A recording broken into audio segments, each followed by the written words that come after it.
Hello again. I'm Josh Cooperman from Convo by Design. This is another installment of WestEdge Wednesday, all of the panels and programs from the WestEdge Design Fair 2024 on a stage that was so much fun to work with, created and crafted and designed by Julie Beuerlein of JKB Home Design.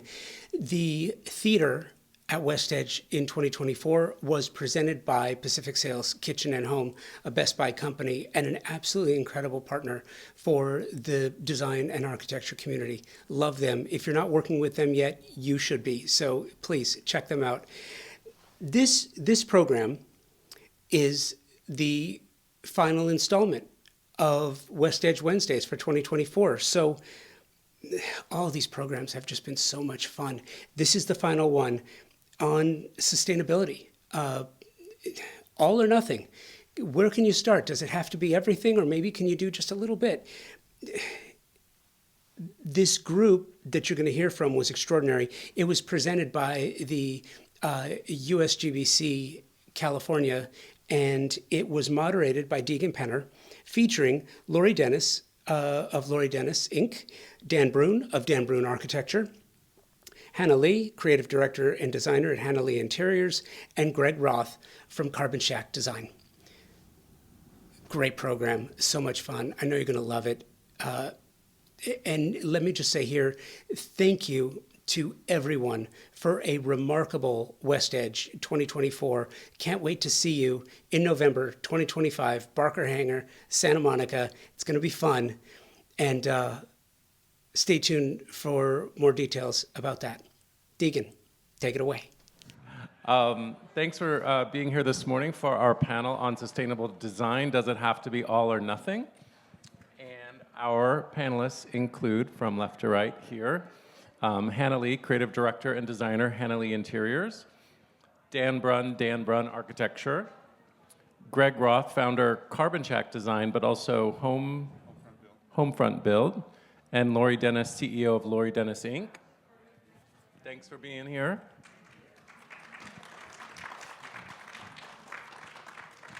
So overall, the discussion is going to focus on when it comes to sustainability in residential design and architecture, whether renovating or new build. The impression can be that you either have to do everything sustainably or not even start down that path. Increasingly, many consumers and clients want to make a positive impact by making sustainable choices, but it can be overwhelming, especially with so much of the different technologies out there to choose from. How does one choose? Do you have to? And which choices make the most impact? I wanted to start by asking each panelist to sort of say hi and talk about what your specialty is when it comes to sustainability. Yeah. We'll just go down the line. Okay. Hi, everyone. I'm Hanna, and my focus in sustainability is what clients can do as hiring interior designers and specializing in sourcing materials, finishes, furniture. My name is Dan. I'm an architect, and I think my specialty is making sustainability disappear and just be a part of whatever we design and work for our clients and work for global and local causes. So to us, it's not a subject that we typically discuss, but it's options that we bring to our clients that are inherent in the design already. My name is Greg Roth. I'm Senior Interior Designer at CarbonShack, and we are a residential design build firm here in Los Angeles.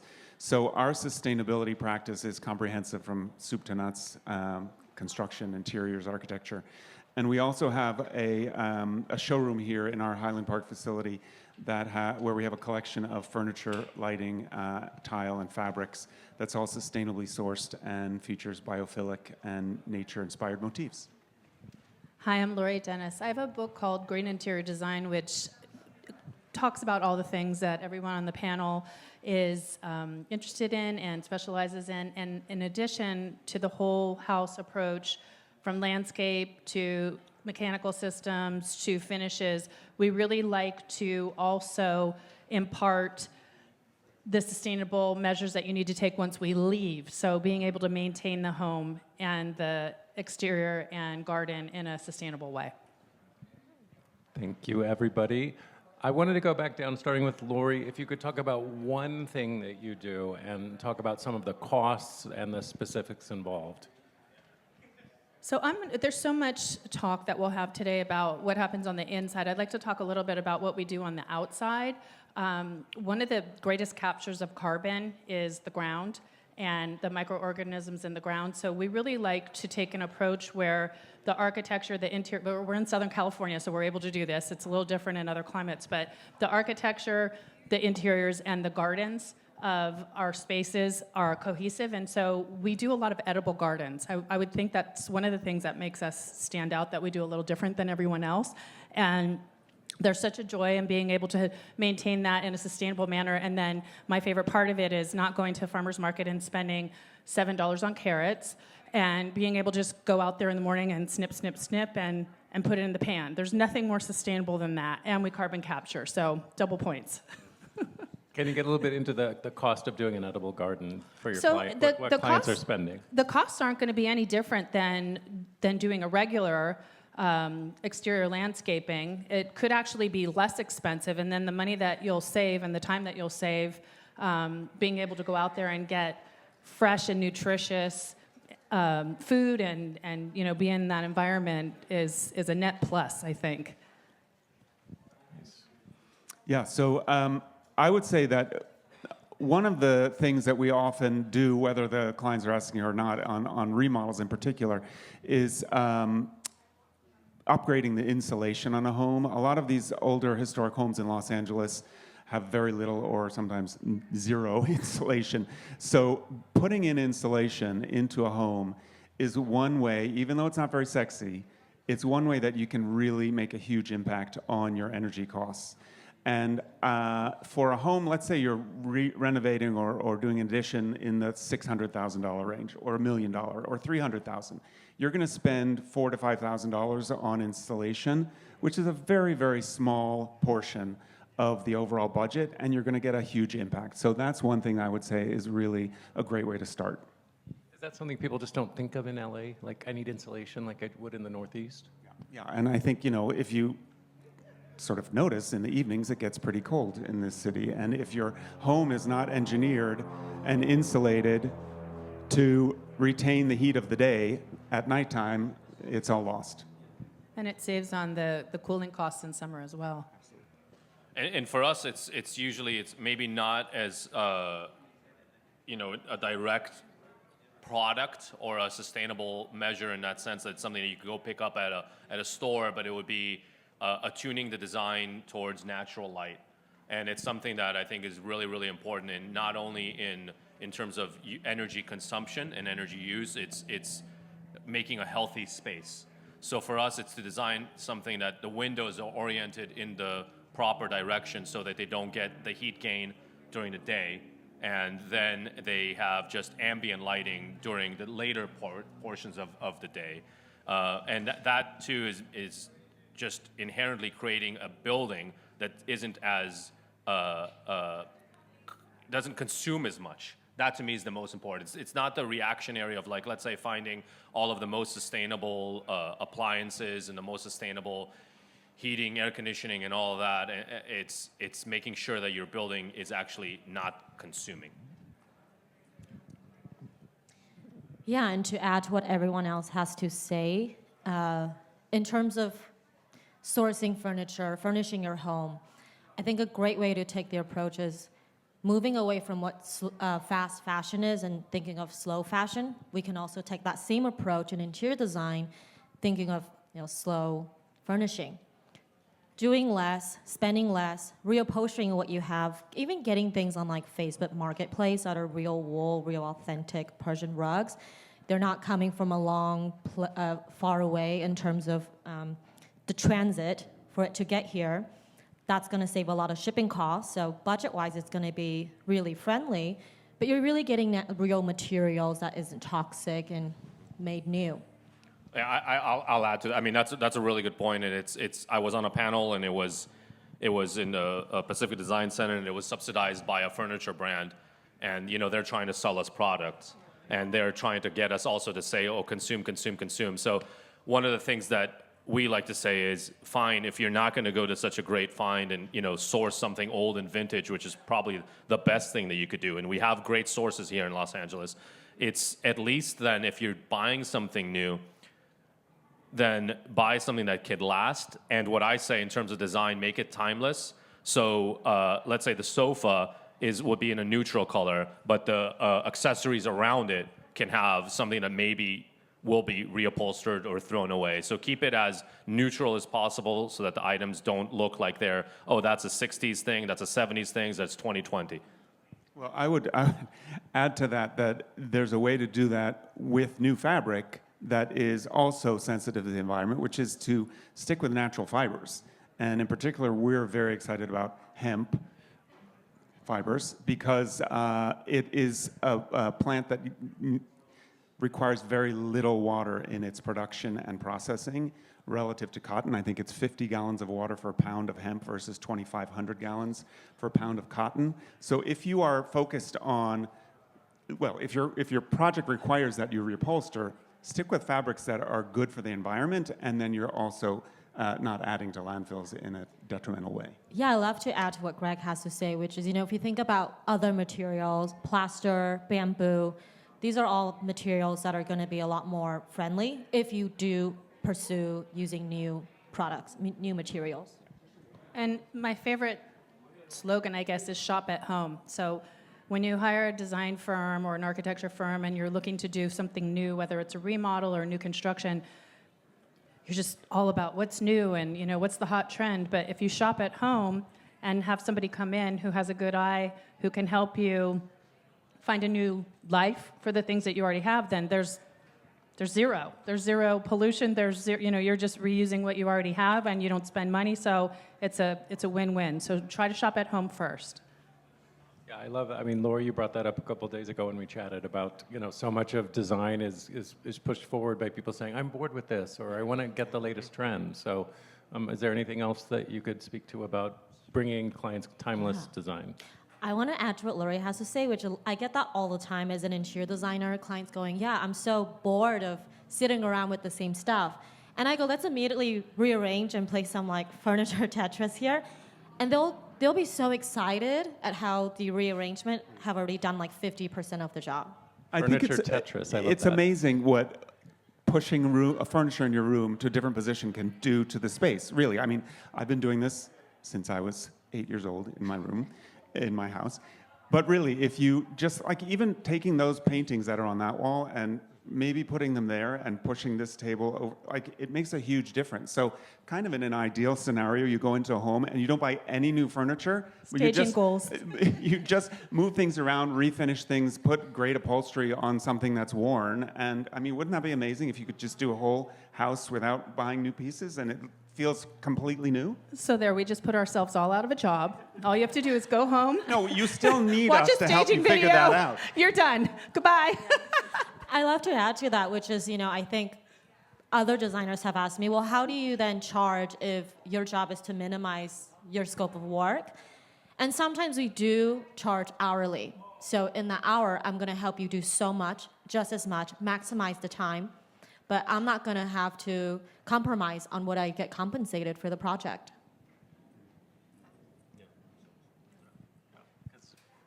Of when you're buying a lot of new stuff, yeah, you could, yeah. Yes. Build that in too. I wanted to ask the audience a little bit, how many people here understand how a heat pump works? Raise your hand. Whoa.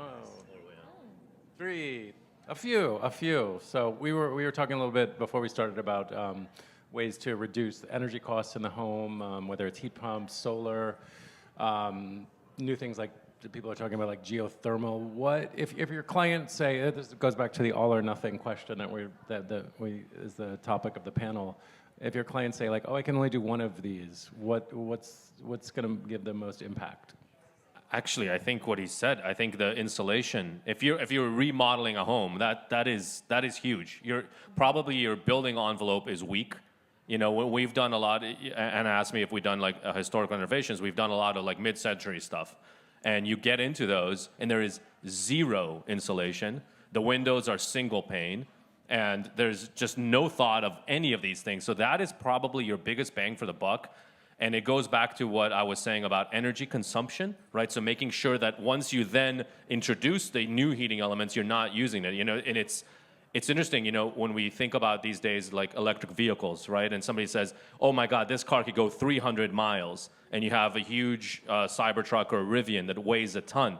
But nobody's talking about the efficiency of how to get that 300 miles. Is the battery huge? Is the energy that's being consumed a lot? Is the motor a problem? So if you make the building envelope secure, that's your first best bet. And if your budget is really tiny, then it's like lighting or something like that to just reduce the amount of watts and amps that are being used. You said lighting? Lighting. I would say that there's a close second, which is improving the indoor air quality of your home.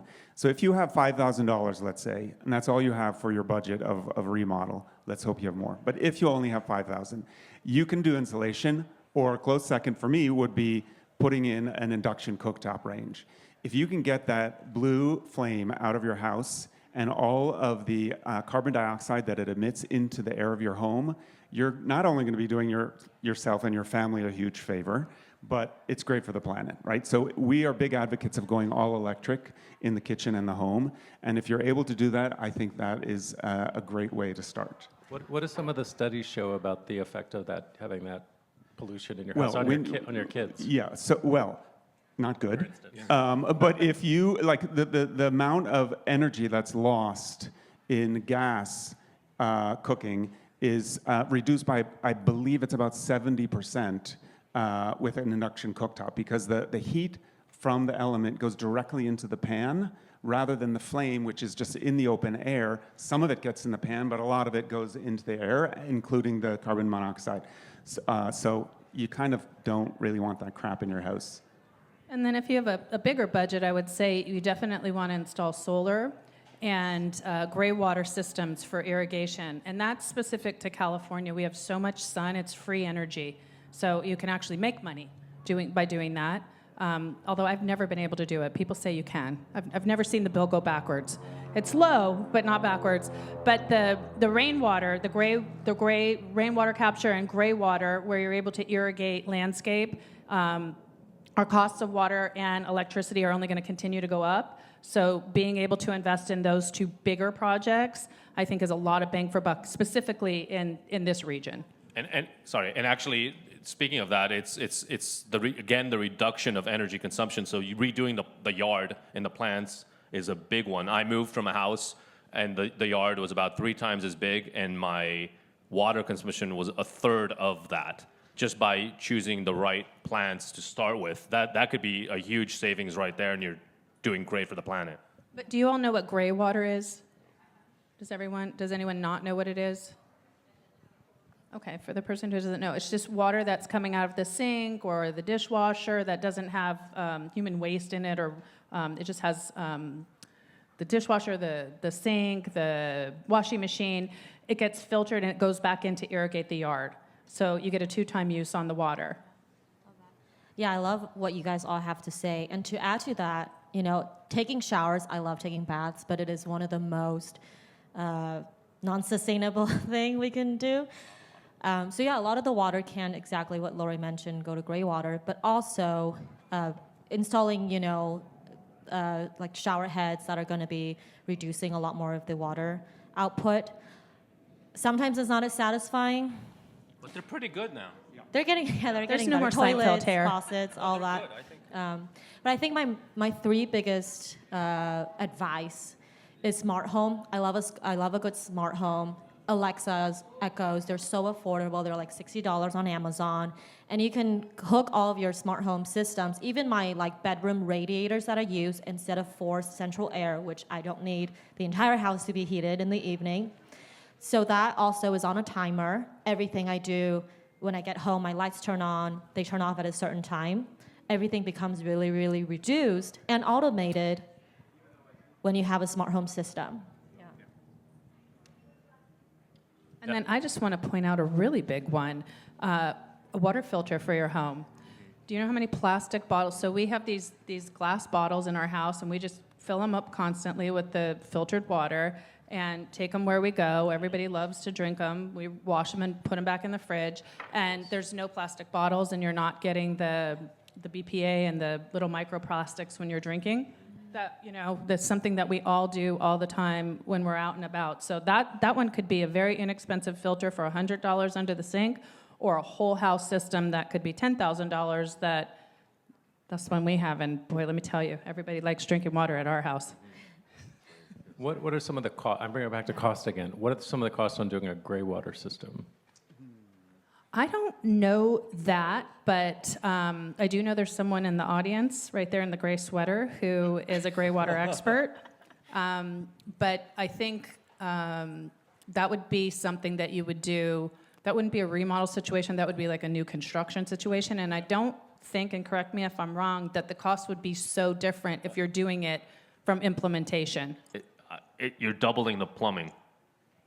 So it's quite considerable, right? So you have to collect the water, and so there's more pipes, but you're it's saving. only from specific areas, no? You could I don't speak know. to it. In my experience, when we implement it and we do it a lot, it hasn't been very affordable, right? It wouldn't be like you really want to do good for the planet to do something. What like about that. versus the $500 water bill every month? How does that? Again, if you change the plants, you've already done that. So just reduce the irrigation usage that you have, and you change the shower heads, you change a few things like that, you could get there pretty quickly. Right. Like one of the things that, in California and LA they're requiring is collection of rainwater to irrigate. We just don't have that much rain, though, That's so the it's point. kind of nonsensical. Yeah. And so they recently reduced that for ADUs and other specific locations, thank God, because quite honestly, the system cost to the savings was negligible. What they should have done is rip out your grass, rip out these plants, and let's go. What did you have any kind of an idea what that double plumbing cost was? It depends on the size of the house. I mean, it's Like all per- over. It depends on the size. It could be. I do have to say, though, that I feel like the industry is shifting, fabrication is shifting, products are shifting. So some of these discussions, like the costs of the gray water or the costs of solar, which feel prohibitive for a lot of projects, they're all coming down because the technology is advancing and the marketplace is demanding it, and the fabricators and suppliers are meeting that demand. So some of this conversation at some point, hopefully, will be moot because the prices will really be more accessible. That's also going to be very heavily influenced by local regulation. Mm-hmm. So Those are changing too, which is right. great. Well, hopefully they'll keep changing.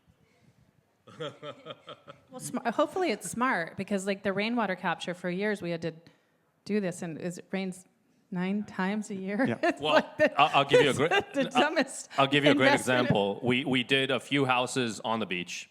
There's sand. There is no yard, and in fact, we still needed to do the rainwater collection. And in fact, the issue was that the rainwater collection was encroaching on our actual concrete for the foundations. We couldn't get away with it. We could. Those tanks are big. There's no room, and Yeah, they're they're heavy. huge. And where is the rainwater going? There is no landscape. And so, you sometimes have to really question some of the codes of what they implement and what they're going to get you in the end. Now, all of you, given your specialty in sustainability, would, I assume, attract maybe a different clientele than maybe some other designers and architects. But how many people that are coming to you are saying, like, I want to do good for the planet? And how much are people thinking about health and cost, or is it some mix of all of them? Yeah, I feel like a lot of my clients come in acknowledgement of what their kids want and their children, and what their kids are learning in school is, hey, we got to be more sustainable. And then the parents adopt those values. And it's really beautiful to see bringing families together by helping them become more sustainable. You can sell any project on health any day. We talked about this before. And cost, health and cost. If you tell somebody it's going to make them look better and feel better, the wallet comes out. Some people care about the environment, and nobody's going to say, I hate the environment, I wish it was more polluted, but that's sometimes a more difficult sale. And I would say you asked the question, how many come? I think 10% come because they know we do that. And the other 90%, you push in as much as you can by you meet them where they are. So if they're into the health, if they're into the savings, if they're into because it's cool to show their neighbor, like wherever you can get them, you get them. And the rest, you just, do your best. Yeah, well, we have a sister company, Homefront Build, that is founded on historic restoration work. And so a lot of clients come to us because they have historic homes and they want to renovate, and they're not necessarily looking for sustainable practices, but just by definition, the work that we're doing, bringing these homes up to standard, that is imbuing them with sustainable practices and materials. So that's great. And we are also looking to, bring the ideas and educate people wherever we can. And sometimes that isn't about sustainability per se. It's about wellness. It's about cost. If you do this versus that, it's going to save you money. It might cost you a little bit more now, but down the line, it'll save you money. And people respond to that. People respond to the economics and what you're doing to make their home better for them and their families.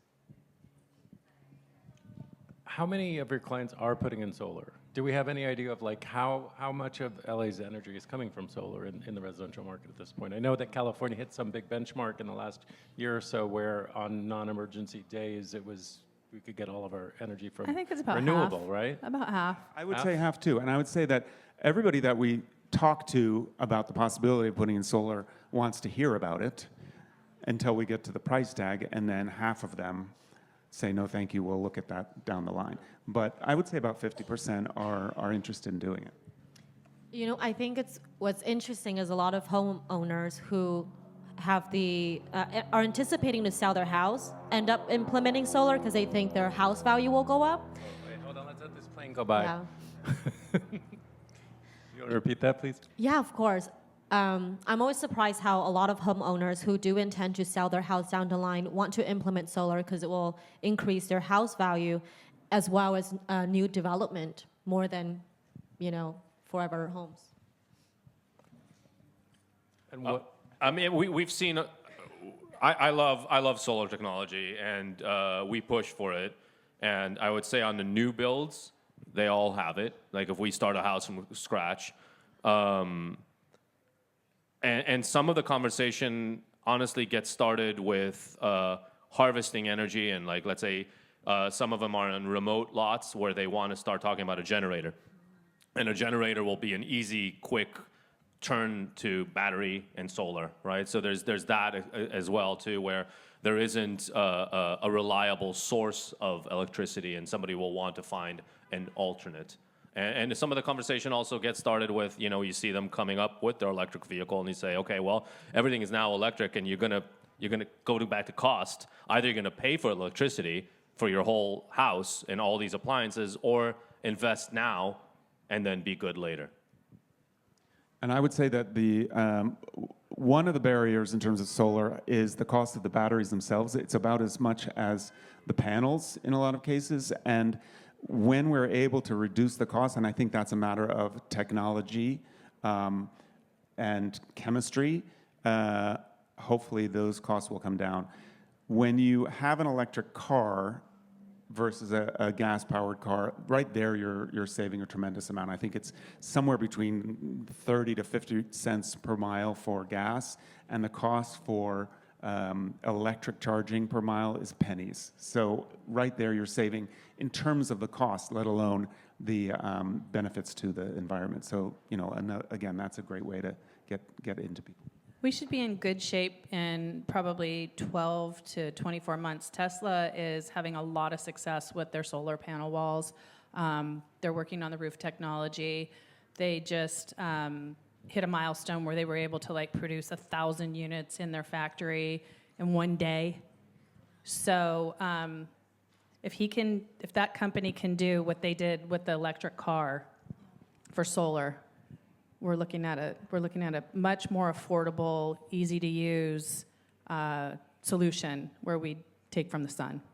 From what I know, manufacturing is the hardest challenge that they face. It's not even the demand. And so if they sort out what they have to do in manufacturing, and with the current political landscape, that might benefit more production in the States.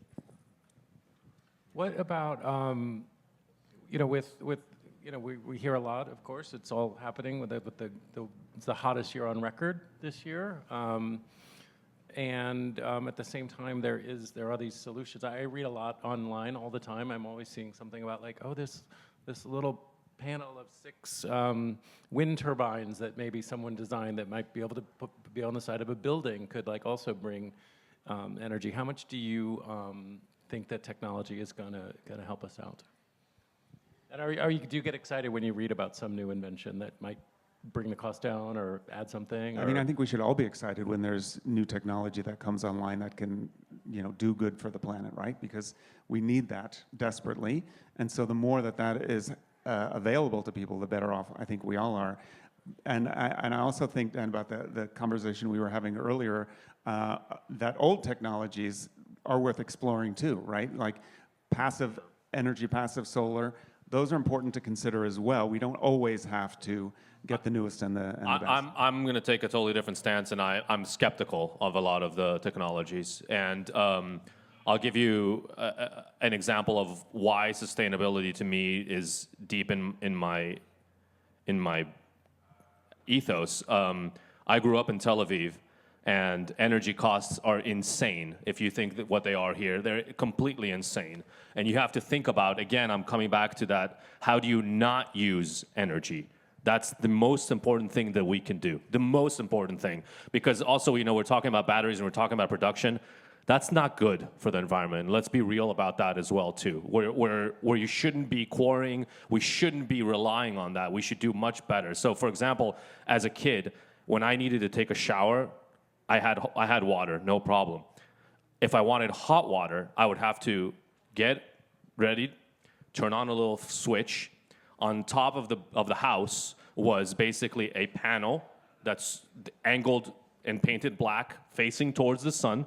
On the top of that was a tank, and the panel had a pipe that went back and forth, back and forth, back and forth, all painted black. The sun would hit that. Basically, you would open up a valve. That's all you did.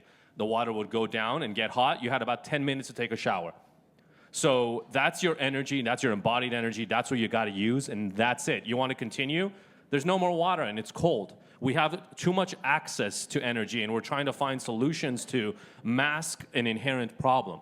So in our designs, it will be to start with like going to get and making sure that we have the right insulation, the right building technologies. When we did houses on the beach, they have no air conditioning. And I get it, it's colder than anywhere else, but what we did is we talked about older technologies. You look at, I'll wait for this. You look at old Renaissance architecture or Saharan architecture in Arabia, and they designed everything around a courtyard and a fountain in the middle of the courtyard, and you get a cooling effect based on that with the air coming above that. So we designed a house on the beach that had a pond that's 18 inches deep, and that's it. The water comes running right through it. There is a stack of stairs, one over the other. On top of that is a skylight. And on top of that is a vent. And basically, as the air is coming through, it's naturally cooling the house. You don't rely on anything else. And those are the things that we should be doing. And as consumers, we should be pushing instead of trying to find solutions that mask our inherent horrible consumption. Well, the studies showing that, thank you. Yeah, showing that, efficiency can just lead to like more energy use, right? For sure, but the biggest carbon capture in the entire world is going to be regenerative farming. And since that's on the agenda right now, going forward, at least for this country, and hopefully we can be a stalwart and an example to others, not using as many pesticides, herbicides, fungicides, artificial enhancement, and going back to tried and true, just going back to grandma times, right? And using the stuff that works. So it just always comes back to common sense and rub up your sleeves, elbow grease, and do it the good old-fashioned way. New technologies are good. There are things that are going to work really well, but the biggest carbon capture in the world right now is going to be getting the good regenerative farming and getting our soil to capture carbon. So It's good times ahead. Very, very good things are about to happen, I believe. Yeah. And I want to add, Laura, you mentioned having a sustainable garden. So for anyone that lives in apartment buildings, condos, and don't have access to, having your own garden, it's great to subscribe to farms that can deliver your meat, that are doing regenerative farming much more sustainably, and buying from local farmers market. That's also great too, if you can have your own farm. And eat less meat. But if they are sourced from sustainable farms where they are grazing the cattle, it's actually really good for the land. So it is a good cause, and they do need more people to support them. And be contextual. That's another thing that's really important. And I go back to the planting. We are living we don't have a lot of water here. And there's certain things to do, and it drives me crazy. I see in my neighborhood somebody who's watering their yard at 2 p.m. and it's just such a no-no because the water is all being burnt and you're burning the plants inherently. So again, I think it's about practices. So when we design our buildings, it's about making them as passive as possible. And yes, we have technologies, but you shouldn't rely on them, right? Because when we study zero net energy, ZNE, what we see is that, let's say, all the consultants, all the architects, all the engineers, they did it right. And then all of a sudden it's left to the consumer. And the consumer can be in a hospitality, it could be in a commercial building, it could be in a residential building. They come in and they said, you know what, I need the lights on right now.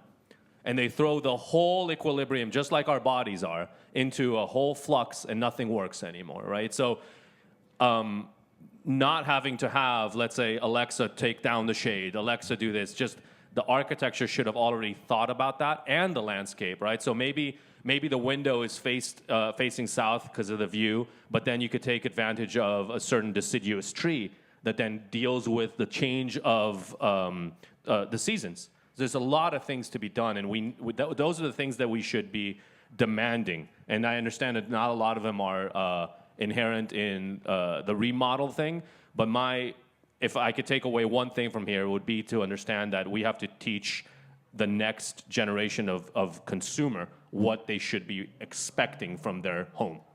Well, I do want to say, Dan, that might be such a privilege to have. I think a lot of people don't have access to hiring architects or interior designers.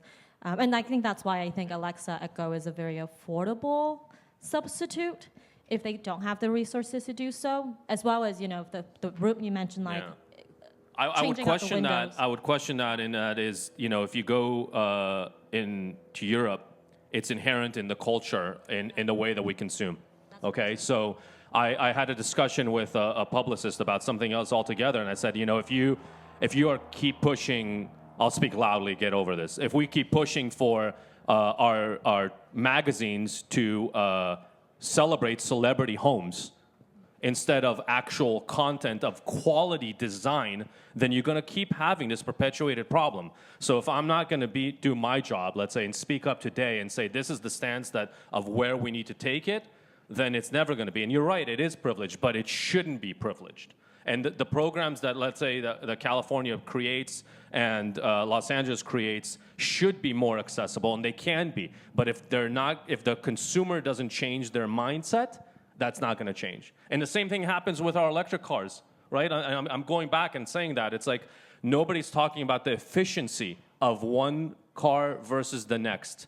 So what if you could get to 300 miles? What did you do to get there? To your point about the gas, the blue flame. What did you do to get there? That's what we should be questioning. And one of the things that I would love to have happen is just like you have EPA saying, okay, this car had an efficiency of X, that appliance has an efficiency of Y. Why don't we have that for our homes when you're done? And you'd be like, okay, well, look at that. And then you could quantify. You could be like, you know what? Maybe I will spend that little bit of money to have that home that was designed bad. And it doesn't necessarily need to be a privilege, because somebody could design that model home or that model ADU that everybody looks to buy now. Why not have a model ADU that's super efficient that somebody could take? But a modeled ADU sounds like a privilege to have, right? I don't think it is. I don't think it is. There's a lot of people that are buying prefab model ADUs. There's a lot of that happening, a lot. And that's like a whole new product category that's not being scrutinized in this way. So let's take it back to someone who is not in this budget. They live in an apartment, they're in a rent-controlled apartment, and they're really struggling. That's when it goes back to the thing that we really care about when we leave is the maintenance of things. How are you cleaning and maintaining your space? Are you using toxic products? Are you cleaning your clothes with toxic products that are flowing into the environment? So even at the very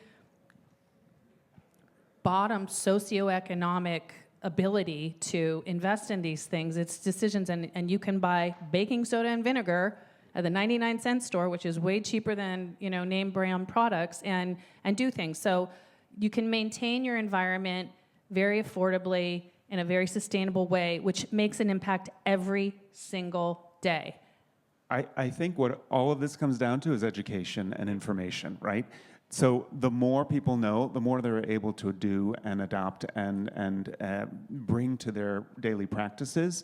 And I think it's great that people are here. I think it's great that we're talking about this. I also think that the conversation, which has been going on for a long time, is becoming more and more widespread, right? So more people know about these things. That's why they're demanding these things. That's why industry is providing the technology and the appliances and the practices on a wider level. So it's really about understanding what you can do and knowing what you don't know and finding out about those things and seeking the sources to educate yourself.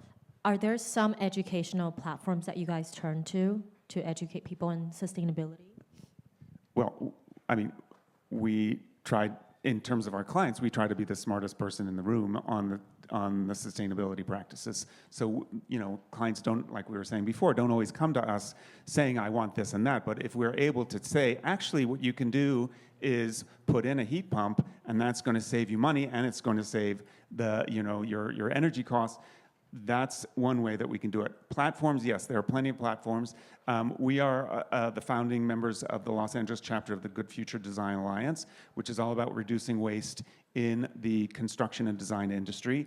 And it is an educational platform for training designers, for training the public about what is available, where they can source sustainably, et cetera. So there are many out there, and that's just one of them. Julie brought us all together here through the auspices of the USGBC, so that's a great big one. Excellent. That you can go take a look at and Great find programming and education I mean, as well. you can chat GPT if you're interested in, how can I do X, Y, Z, and Although try not to do that too much because they use a ton of energy in producing their calculations. It uses an average Sparingly. church, I think, uses 10% more energy because of the None of us AI live in a summaries teepee. None of us live in a teepee. So Although that wouldn't be the so it's not going to come from the earth and go back to the earth. We're all using energy. We're all using resources. So just try to be conscientious. Try to do more with less. Try to consume less. Build a courtyard home with a fountain in the center like the Romans did.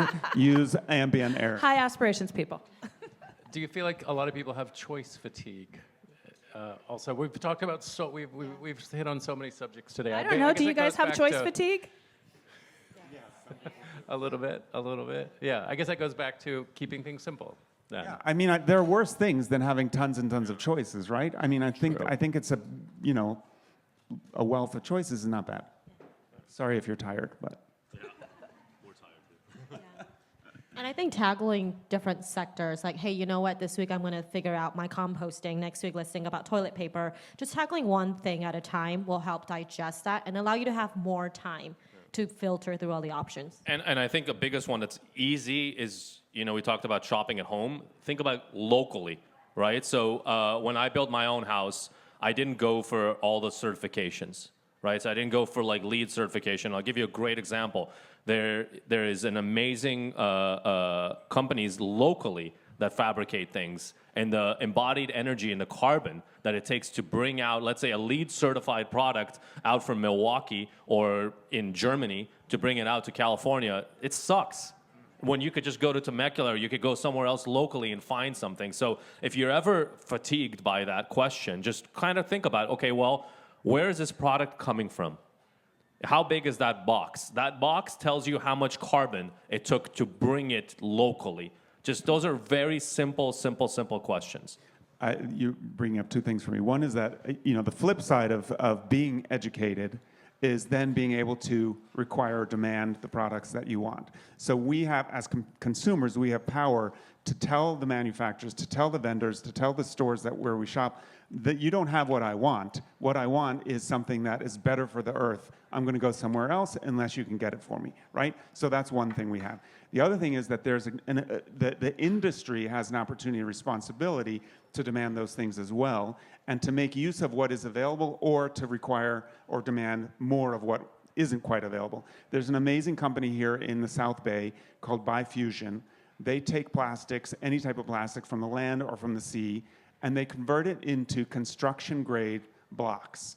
They're beautiful because they're sort of Jackson Pollock-esque in their colors, but they actually can be used and they're certified in a lot of municipalities as a one-to-one alternative to concrete. Concrete is tremendously energy intensive. If this type of recycled product could be used wide scale throughout the industry, I mean, imagine what that does, right? It takes plastic that is trash, that fills our landfills, and puts it into buildings in an incredibly useful and efficient way. So support those types of businesses, demand that type of product. Yeah. Real quick. What's the company called again? It's called Biofusion. Biofusion. Their product is called BioBlocks, BLOCKS. And we have been using them working with them to make furniture out of those blocks as well. And when you cut those blocks and create plastic sawdust, send it back to them, and they put it into more blocks. So it's zero waste, circular. It's incredible. There's another company that is very similar for a replacement of MDF, which is called Core, like Kore, and we use them now for a lot of the laminate doors, cabinets, and they're so durable, even more than MDF.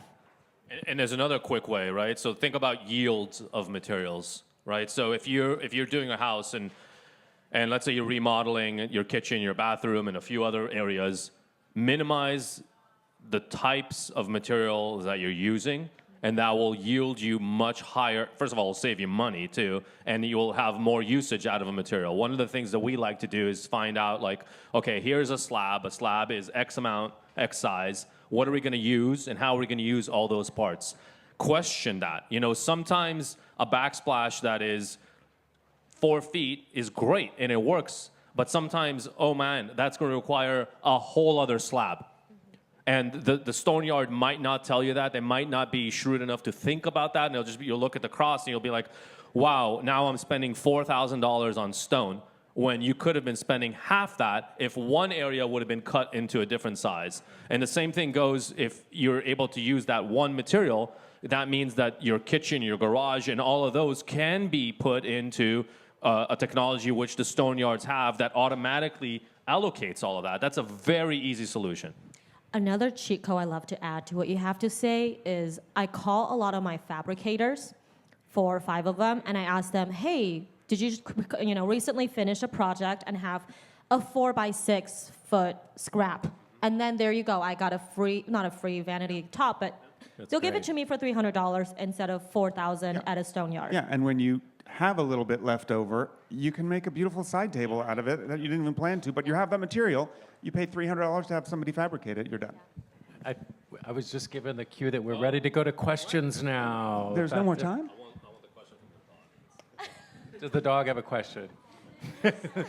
Oh, hi, sir. We got a question there. Hold on.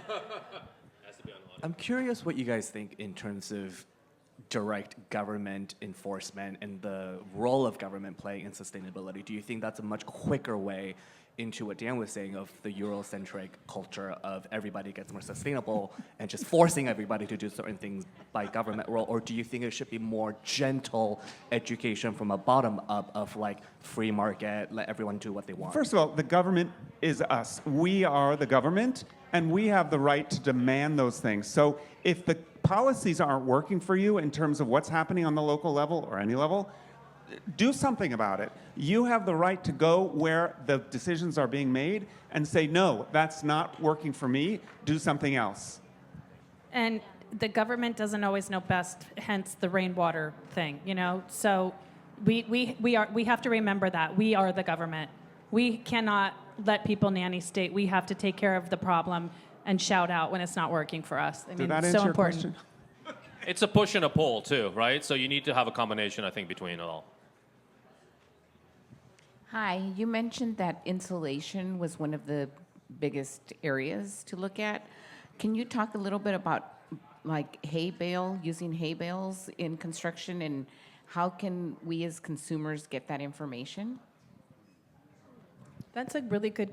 That's Santa Fe. If you research in Santa Fe, they do a lot of that construction there. They're very expert at it. That's not something we really do so much here. I have something There's to some add of to it that, down which here. is when I was trying to develop a house in Joshua Tree on my 10-acre land, the city actually didn't allow me to do that type of method because it was considered unconventional for Again, Airbnb usage. Yeah, push back on the policies because you should be allowed to build buildings that are to code in terms of their durability if you can. So the first thing is to go to the experts, right? So find people who, your designers and your architects, who know who are able to help you. Even if they don't know, they will know who to ask. There is plenty of that happening in the Southwest, even in California. And it is a very good, I mean, it's an age-old way of constructing, right? And there's a reason for it, because those walls, which tend to be, 18 to 24 inches thick, are very thermally insulated. So they breathe, they're natural. So it's a great technology. You just have to find the right people who have experience, and we can talk later and I can help you. Do we have another question? Oh, hi in the front. Hi, my question is, so Thanksgiving's coming up, and I'll be around my family, and I would love to introduce them to being sustainable. What is the best form of entry for that? The first very basic thing to bring to maybe immigrant families and people like that who are very unaware of this type of thing. Did you say immigrant? Yeah, like immigrants coming to the U.S., and they're learning about this type of thing. I mean, there are so many ways to do it on any level, but don't use plastic bags. Let's start there, right? Like get a bag that you can reuse and bring that with you when you go to the store, because every store that you go to, not every store, many stores that you go to, especially little shops, they're buying these bags because it's cheap and they have something to give the client. If you show up in that store with your own bag and say, I don't want to use that bag, I want to help save the planet, that's one way to do it, right? So on that level, on a daily practice, I think that's one little thing that you can do. And it's about those little incremental steps, find the little things that you can do, and then they add up.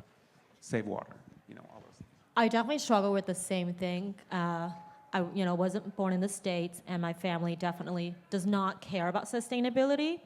So I think one great way to start is just acknowledging, hey, do you guys have different trash cans for recycling? And then teaching them, hey, this is actually how you can separate your recycling. That's always an easy grab. That point brings me back to policy and government, make sure it's being recycled. Don't tell us we're doing recycling and then not do it. Send your plastics to Bifusion and make concrete replacement blocks. And that's a big challenge because a lot of us don't recycle properly. If we have plastic tape on a cardboard box, they may not want to recycle that. And even scraps that are too small, they don't want to recycle that. So the better we are as individuals, learning how to recycle will make that more feasible on government level. I don't know if the immigrants that you're talking about are wealthy immigrants, but if you're talking about people that are coming here that are trying to scrape their pennies together, you want to meet people where their pain point is, and so that will be a money situation. So if you're going to put a filter underneath your sink that's going to be a $79 to $119 layout, and you don't have to buy plastic bottles, that adds up in 1 month. You paid for it, or 2 months. You paid for it. When you go to the store and you don't take the bag, that's 10 cents for every bag, right? I pay attention still to 10 cents. I guess that my grandma put that inside of my head, So I like it. Yeah, no, thank you. I don't need any bags. So anything that they can do that's going to sit, grow some tomatoes on the patio, whatever they can do. And so immigrants are actually really primed to be sustainable warriors because they care about the bottom line, which is money, and they're not wasteful people generally. Yeah, and like if you go to the frutero on the side, on the corner to buy a thing of fruit, bring your own container and see if it'll reduce the cost for you, right? Like, why not look at the very practical things that happen every day? I'm trying to remind myself to do that when I go to my coffee shop, which gives me a certain like 20 cents off if I have my own coffee mug with me. And it's just about changing my own habit too, and then being a model for We can for other start a people, movement too. for people to bring their own containers to the fruteros and vendors on the streets. Nice. If we don't have another question, I think we're at about 1 o'clock here. Oh, we do. Oh, hi. Hi, so you guys have mentioned many alternative options or materials like hemp, etc. And I was wondering if you guys have heard or used, and what has your experience been with mycelium? Oh my gosh. Yes. Can I Well, answer? that was the question. Was yeah, experience? You want to We repeat love the question? mycelium. So Repeat the question. mycelium is a huge passion point for us, and we use mycelium motifs in a lot of our products. So we print it on fabrics, we carve wood furniture with it. So we're big advocates, and the reason why, obviously mycelium itself as the material is gaining use in production of fake leathers or faux leathers and vinyls and things. But mycelium are a crucially important aspect of the natural world. They connect all of the living plants under the earth. In the forest, it's the world. What do we call it? The network. It's the network that actually lets the plants communicate with one another and trade nutrients. So yes, we love mycelium, and we're not the only ones. And there's a growing development of that as a useful regenerative source for products. So thank you for mentioning that. Thank you all for being here today. Thank you for coming to hear our panel. And please enjoy the